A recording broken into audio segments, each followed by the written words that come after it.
সাব্বির আর রুবিনা দুই ভাই বোন। তারা তাদের মামাকে বিদায় জানানোর জন্য রেল স্টেশনে গিয়েছিল। ফিরতে একটু দেরি হওয়ায় সাব্বির ভাবলো যে পাশে থাকা গলিটা দিয়েই তাড়াতাড়ি বাসায় চলে যায়। ওই পথ দিয়ে যেতে গেলে অনেক দেরি হয়ে যাবে। এই কথা ভেবেই তারা এই গলি দিয়ে হাঁটা শুরু করলো। তখন রুবিনা তার ভাইকে বলল, ভাইয়া, এই গলিটা দিয়ে যাব না। শুনেছি এখানে অদ্ভুত সব আওয়াজ শোনা যায়। আমার না খুব ভয় করছে ভাইয়া। আমরা চলো অন্য গলি দিয়ে যাই, এই গলি দিয়ে যাব না। ধুর পাগলি বোন আমার, এসব হচ্ছে মানুষের তৈরি করা বুজরুকি। বাস্তবে ভূত বলতে কিছু হয় না। আমরা শহরের মানুষ, শহরে কি এখনো এই ভূতের গল্প কেউ মানে?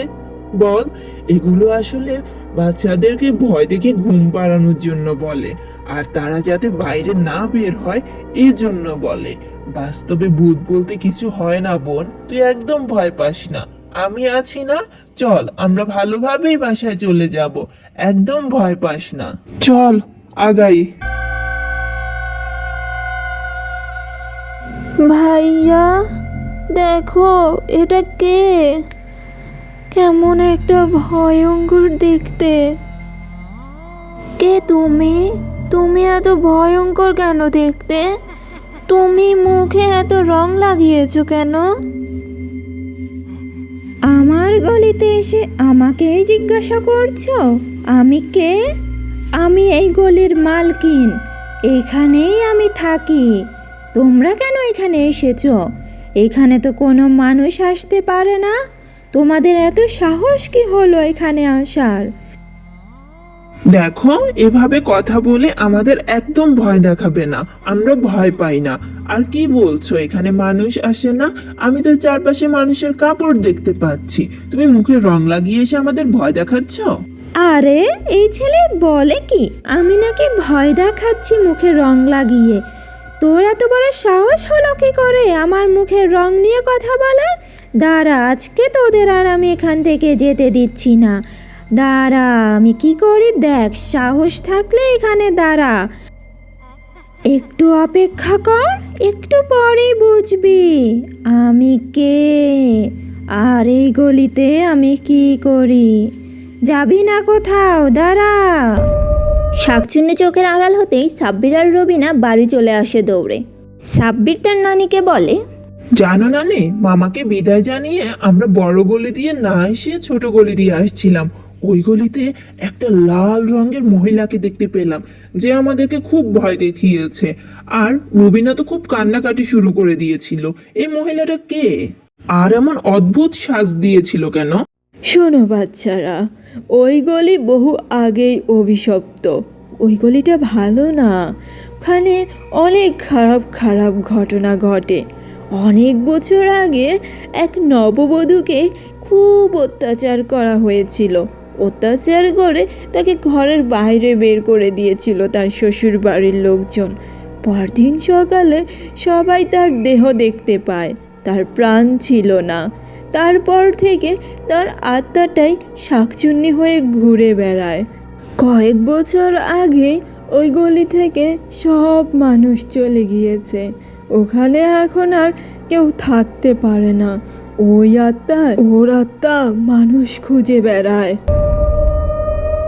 তাহলে নানি, আমাদের কি হবে?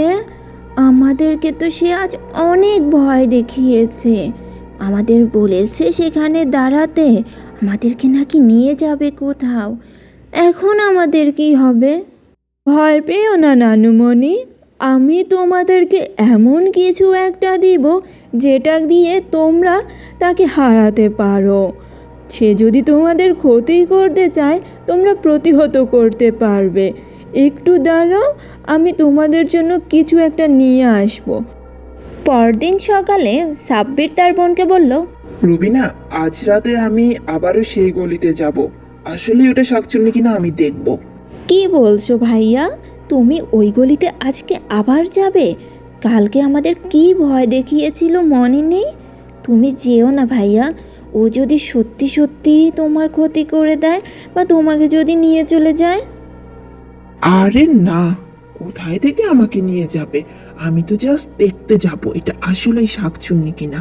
আর কালকে রাতে নানি তোকে কিছু একটা দিয়েছিল না, সেগুলো নিয়েই যাব। তুই যাবি আমার সাথে? যা, ওগুলা নিয়ে আয়, দেখি আমরা আজকে রাতেই যাব। রুবিনা চলে যায় তার নানির দেওয়া জিনিসগুলো আনতে। রাতের বেলা সাব্বির আর রুবিনা সেখানে পৌঁছে যায়, আর রুবিনা সাথে করে নানির দেওয়া সেই জিনিসগুলো নিয়ে যায়। চারদিকে শুনশান শব্দ।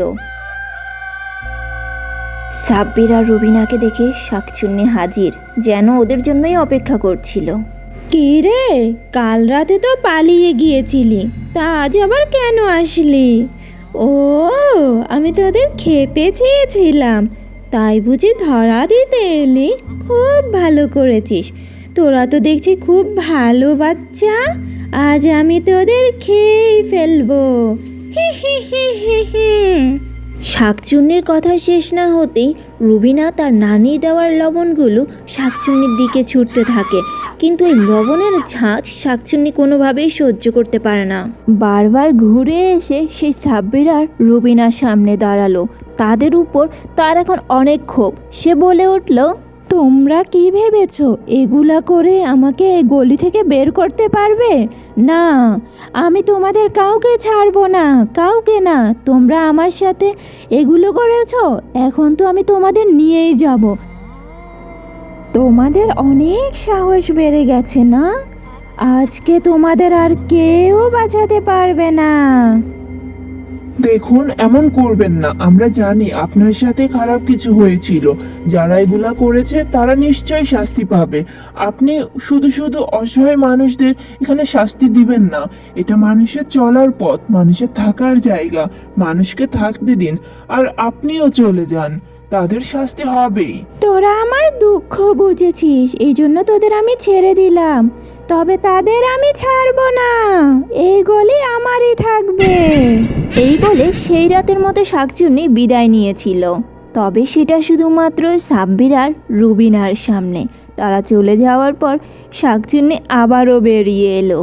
সে গলির মধ্যে উঠছে আর বাচ্চাগুলোর কথা মনে করছে। বাচ্চাগুলো তার মনের কথা বুঝছে। অন্যদিকে রুবিনা আর সাব্বির তার নানির কাছে আসলো। এসে নানিকে সব বলল। নানি বলল, শোনো বাচ্চারা, ও অভিশপ্ত আত্মা। ও হয়তো ভালো মেয়ে ছিল, সেই জন্য মনের মধ্যে এখনও ভালো কিছু আছে, আর এই জন্যই তোমাদের ছেড়ে দিয়েছে। তবে সে যে পালিয়ে গেছে এমনটা নয়, সে আবারও আসবে। সে অন্ধকারে আসে। তাহলে নানি, আমরা কি কখনো ওর থেকে মুক্তি পাবো না? এই শহরের মানুষ কি আর ওই গলি ব্যবহার করতে পারবে না? ভাবো, ওই গলিতে যারা বসবাস করত তারা বাড়িঘর ছেড়ে চলে গিয়েছে। তারা কি আর নিজেদের বাড়িঘরে ফিরতে পারবে না? কি করা যায়?